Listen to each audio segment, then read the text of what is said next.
नमस्कार। मैं संतोष सिंह। जरा इसको पहचानिए।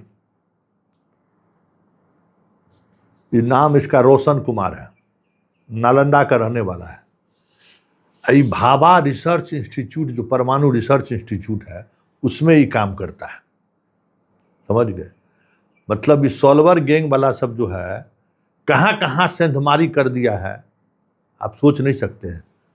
भाभा परमाणु रिसर्च सेंटर मुंबई में ये काम करता है। 2025 में इसको नौकरी मिला है, 1 साल पहले। आप समझ लीजिए कि वहां जहां हमारा सब कुछ, सबसे सिक्योरिटी पॉइंट ऑफ व्यू से कहिएगा तो सबसे संवेदनशील जो संस्थान है, वहां ही पहुंच गया नौकरी करने के लिए। तो नौकरी करने के लिए पहुंच गया तो कोई बात नहीं है। इसको इकोनॉमिक ऑफेंस वाला पकड़ लिया है, समझे? गिरफ्तार किया है मुंबई में, जाके वहां ला रहा है पटना। आरोप क्या है जानते हैं? ये रोशन कुमार जो है, अभी जो परीक्षा हुआ था सहायक शिक्षा पदाधिकारी का, उस परीक्षा बीपीएससी परीक्षा लिया, 900 से अधिक सीट था, प्रश्न पत्र लीक हो गया। तो उसका ही मास्टरमाइंड कहता है लोग, पुलिस। ये जनाब जो है सो वहां से मुंबई से चल के आ गए नालंदा। एक सेंटर पर ही बन गए स्टाफ। आजकल तो बहुत तरह का स्टाफ रहता है ना, परीक्षा कराने, बायोमेट्रिक वाला, जैमर लगाने वाला, सब तरह का स्टाफ। एगो परीक्षा हॉल में जैसे इस तरीके का 15 से 20 स्टाफ रहता है। वीक्षक, कुछ वीक्षक कहते हैं, गार्डिंग करने वाले शिक्षक को छोड़ दीजिए, बाकी लोग को छोड़ दीजिए। तो जैमर लगाने वाला के नाम पर घुस गया। एगो वहाँ श्वेता कुमारी को अपना परीक्षा से पहले आंसर शीट सब पहुंचा दिया। इससे पहले 5 को यही सब गिरफ्तार हुआ है। 5 को गिरफ्तारी हो चुकी थी। इसके पीछे पुलिस पड़ी हुई थी। इकोनॉमिक ऑफेंस पता नहीं चल रहा था कि है कौन।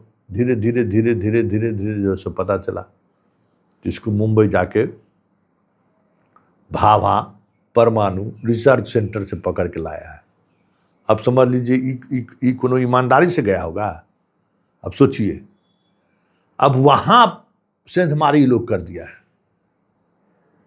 हम बार बार कहते हैं, एगो एकलव्य का औंठा काट दिया तो जितना बहुजनवादी लेखक और क्या क्या कहिएगा, उदाहरण पर उदाहरण देता है कि अर्जुन आज धनुर्धर इसलिए है कि एकलव्य का अंगूठा काट लिया। तो बाबू, बिहार के मुख्यमंत्री से लेके प्रधानमंत्री सब तो बहुजने हो,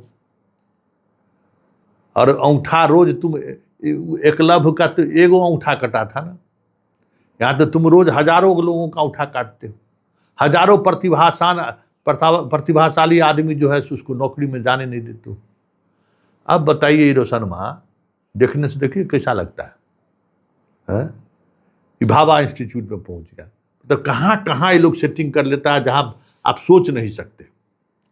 हर परीक्षा में इसका प्रवेश है। और नालंदा तो कुछ कहना ही नहीं चाहिए। नालंदा का तो नाम पहले से रोशन है। एगो का नाम लेंगे तो तुरंत फोन कर देगा कि हमको हमारा नाम कहा लेते हैं, हमारा केस में अभी तक सीबीआई कुछ नहीं किया है, हम 5-5 बार हाई कोर्ट गए कि हमारा जजमेंट दीजिए, हम कहीं इन्वॉल्व नहीं है। लेकिन सवाल है कि शुरुआत तो वहीं से है। बात समझ गए ना? वहीं से शुरुआत है। और आज के तारीख में हमको लगता है कि नालंदा का हर गांव में 2, 4, 10, 20 नौकरी वाला आपको मिल जाएगा। मैक्सिमम सब यही सब है। मतलब गजब का नेटवर्क है भाई इन लोगों का। तो नीतीश बाबू तो 20 साल में तो सब कमाल करिए दिए। नालंदा में कर दिए, सिपाही से लेके बीपीएससी तक। बाकी बचल का काम यही सब करता है। अब आप समझिए कि ये लोग जो हैं,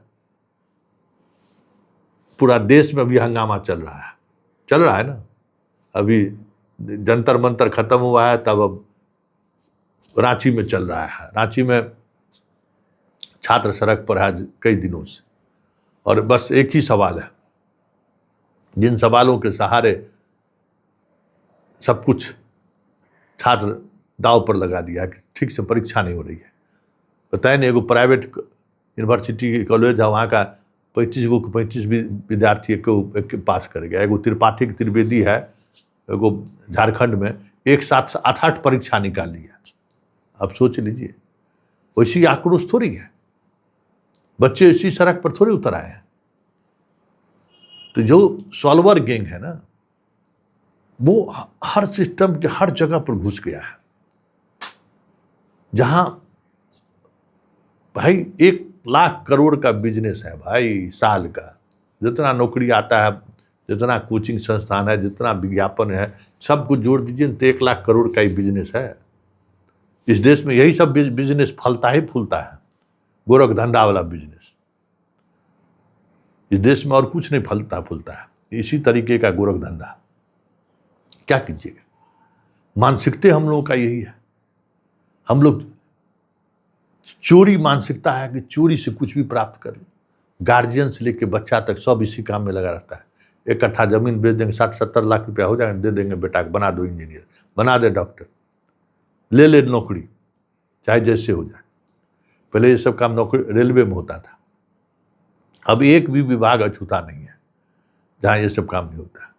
और रेलवे की जो एफिशिएंसी घटी, रेलवे का हाल ये हुआ, उसका कारण यही हुआ कि बड़े स्तर पर रेलवे में बहाली जो है सो गलत तरीके से हुआ। और जहां बहाली गलत तरीके से होगा वहां ये समस्याएं खड़ी होंगी।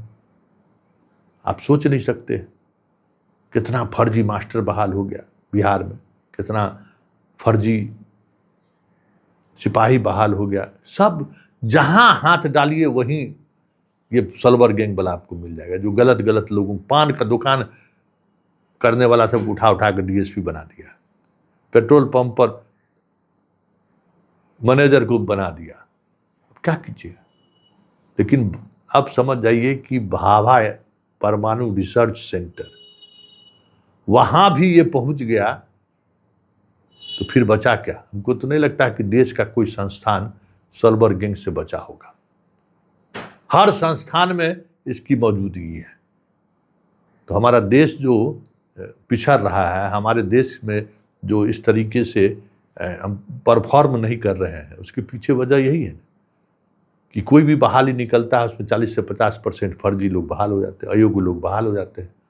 और पूरे सिस्टम में 25-30 साल तक जो है सो घून लगा कर रखेगा। उसका काम है, पैसा दिया है तो घूस कमाएगा, गलत करेगा किसी तरह। बताइए, वहाँ का डाटा अगर इधर उधर कर दिया परमाणु रिसर्च सेंटर का, भाभा इंस्टीट्यूट का, क्या है इसको, इसका कोई नैतिकता है इस पर बचा हुआ? क्या कोई नैतिक बल है? पैसा देकर नौकरी लिया, अपना करेगा खेला। ये सिचुएशन है इस देश का जनाब। और मोदी जी चलते हैं कि परीक्षा आप कड़ा कानून लाए। अरे कड़ा कानून लाने से थोड़ी सब रुकने वाला है। पूरा व्यवस्था में घुन लग गया, पहुंच गया, उसको कैसे बाहर निकाला जाए, इस पर सोचने की जरूरत है।